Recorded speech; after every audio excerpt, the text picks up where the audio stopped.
राजाला धडा। एक अहंकारी राजा होता. त्याला आपल्या ऐश्वर्याचा आणि राज्याचा फार गर्व होता. तसेच आपली शक्ती आणि रूपावरही तो अहंकार बाळगून असायचा. आपल्या बुद्धीचा टेंबा मिरवायचा. युद्धात विजय मिळाला की त्याला गर्व चढायचा. आपल्या समोर तो इतरांना तुच्छ लेखत असे. कोणाचाही विचार न करता तो त्यांचा अपमान करत असे.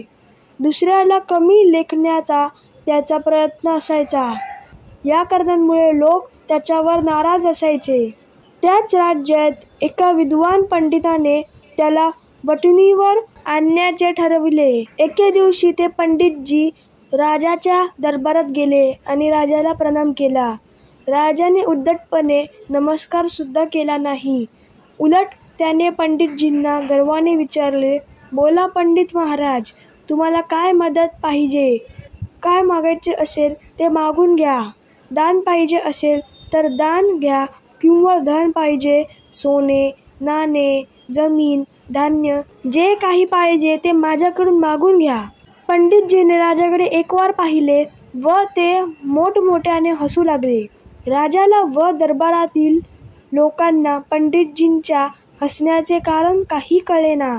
हसण्याचा भर ओसरल्यावर पंडितजी म्हणाले, राजन, तुम्ही मला काय दान देणार? कारण तुमच्याकडे मला देण्यासारखे काहीच नाही. पंडितजींचे हे बोलणे ऐकताच राजा संतापून लालबुंद झाला. राजाचे सैनिक पंडितजींना मारायला धावून आले, पण सेनापतीने सैनिकांना आवरले व पंडितजींना पुढे काही बोलण्याची इच्छा आहे काय असे विचारले. त्यावर पंडितजी म्हणाले, महाराज, जरा थंड डोक्याने विचार करा.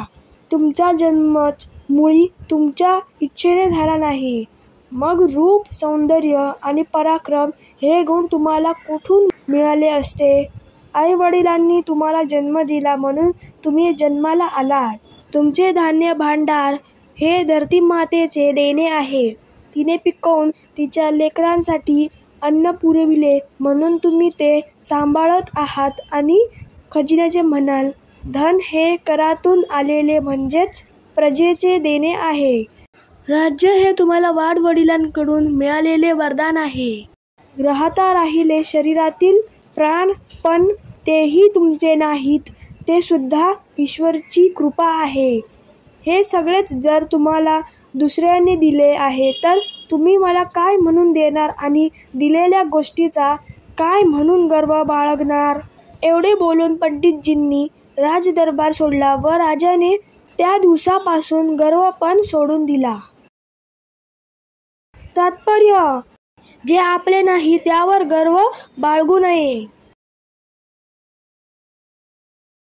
तर फ्रेंड्स, तुम्हाला व्हिडिओ आवडला असेल तर या व्हिडिओला लाईक करा, शेअर करा आणि चॅनलला सबस्क्राईब करायला विसरू नका. Thank you friends and bye bye.